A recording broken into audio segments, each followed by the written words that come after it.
Bien-aimés dans le Seigneur, aujourd'hui, notre cœur s'arrête sur un cri qui monte du plus profond de l'âme humaine. Un cri qui traverse les siècles et qui touche encore le cœur de Dieu. Celui du psaume 130. C'est le cri d'un homme accablé, d'un homme qui reconnaît sa misère, mais qui sait qu'au-delà de ses fautes, il existe un Dieu plein de compassion, un Dieu qui ne se lasse jamais de pardonner.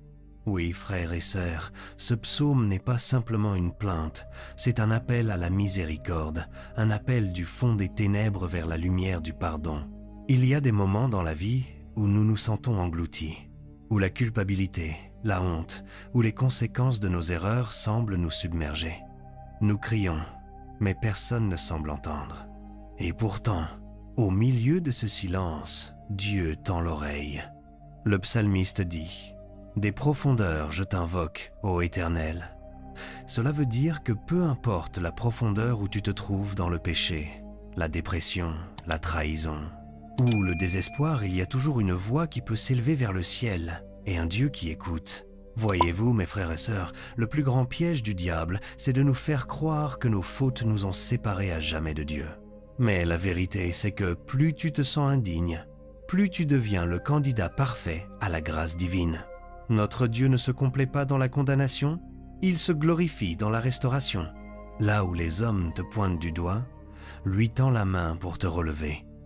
Là où le monde dit c'est fini, Dieu dit ce n'est que le commencement. Et c'est pourquoi ce psaume est un chant d'espérance. Il nous rappelle que le pardon de Dieu n'est pas un hasard, mais une promesse. Le psalmiste reconnaît que si Dieu devait compter nos fautes, aucun de nous ne tiendrait debout, aucun. Mais c'est parce qu'il y a en Dieu une miséricorde infinie que nous pouvons nous approcher de lui sans crainte. Mon frère, ma sœur, tu n'as pas besoin de fuir Dieu quand tu tombes, c'est justement le moment de courir vers lui. Le pardon n'est pas la faiblesse de Dieu, c'est la puissance de son amour. Alors, aujourd'hui, je te pose une question. Dans quelle profondeur te trouves-tu? Quelle est cette situation qui t'écrase, cette faute qui te pèse, cette douleur qui t'empêche d'espérer? Le Seigneur t'attend dans cette profondeur-là. Il ne te demande pas de grimper pour le rejoindre, il descend lui-même dans ta vallée pour t'en sortir. Le psaume nous apprend que l'espérance véritable naît dans l'attente, pas une attente vide, mais une attente confiante. Car celui qui attend le Seigneur ne sera jamais confondu. L'âme du psalmiste espère, non pas en ses propres forces, mais en la parole de Dieu. Il s'appuie sur ce que Dieu a dit, sur ce qu'il a promis. Bien-aimés, quand tout semble s'écrouler, accrochez-vous à cette parole. Même si le vent souffle, même si la nuit paraît longue, tenez ferme, parce que l'aube vient toujours après la nuit. Et lorsque la lumière se lèvera, tu verras que ton attente n'aura pas été vaine. Oui, bien-aimé, l'attente n'est jamais facile. Quand les larmes coulent et que les réponses tardent, notre foi est mise à l'épreuve. Mais c'est dans cette épreuve que Dieu façonne notre cœur. Il ne nous laisse pas dans le silence pour nous punir, mais pour nous purifier. Le silence de Dieu n'est pas son absence. C'est souvent le lieu où il travaille le plus profondément.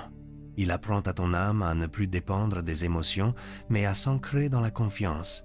Celui qui attend le Seigneur avec foi découvre que la patience ouvre les portes de la bénédiction. Ce n'est pas le temps qui change les choses, c'est la présence de Dieu dans ce temps d'attente. Et lorsque la délivrance arrive, elle ne vient jamais seule.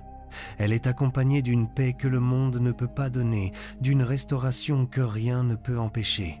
Le psalmiste ne prie pas seulement pour lui-même, mais il élève tout Israël, tout le peuple de Dieu.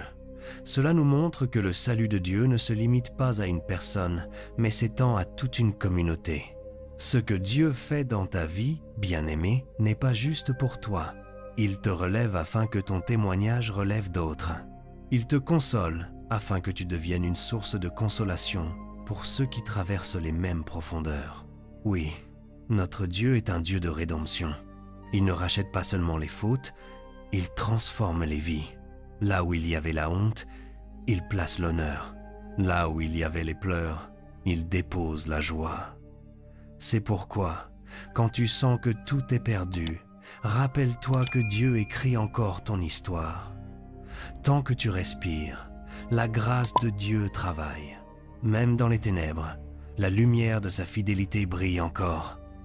Ce psaume nous pousse à lever les yeux, à sortir de la culpabilité, à entrer dans l'espérance. Car Dieu ne regarde pas où tu es tombé, mais où il veut t'emmener.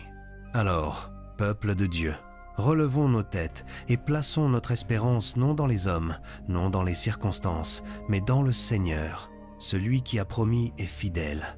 Même si la nuit semble interminable, une aurore de grâce se prépare. Dieu n'a pas oublié ton cri, il n'a pas ignoré tes larmes. Le même Dieu qui a écouté le psalmiste entend encore ton appel aujourd'hui. Et bientôt, très bientôt, tu verras, sa main s'étendre vers toi pour te sortir des profondeurs et te placer sur le rocher de sa fidélité. Recevez cette méditation au nom du Père et du Fils et de Saint-Esprit. Amen. Maintenant, mettons-nous à la présence du Seigneur et prions.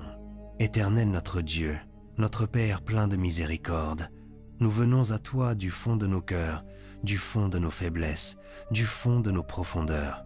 Seigneur, comme le psalmiste, nous crions vers toi, car nos âmes sont parfois accablées, nos cœurs chargés par nos fautes et nos manquements.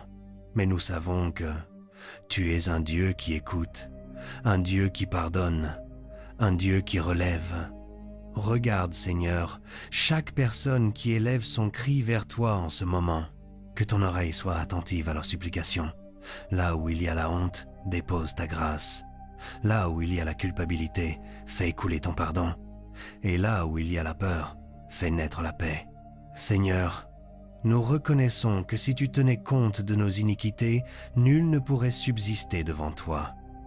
Mais en toi, il y a le pardon, afin que nous te servions avec respect et amour. Alors aujourd'hui, nous venons nous réfugier sous les ailes de ta miséricorde. Purifie nos cœurs, lave nos âmes, restaure notre communion avec toi. Donne-nous la force d'attendre patiemment ton intervention, même quand le silence semble pesant. Que notre foi ne chancelle pas, mais qu'elle demeure ferme, parce que tu es fidèle et que ta parole est vérité. Ô Seigneur, nous plaçons notre espérance en toi. Toi seul peux racheter, toi seul peux restaurer, toi seul peux transformer. Que ta main descende sur ceux qui sont dans les profondeurs, les cœurs brisés, les familles déchirées, les âmes fatiguées. Relève-les par ta puissance. Fais briller la lumière de ton salut dans leur vie. Et lorsque tu les relèveras, Seigneur, qu'ils témoignent de ta bonté et qu'ils proclament à haute voix que ton amour est plus fort que nos fautes. Dans le nom puissant de Jésus-Christ, nous avons prié. Amen.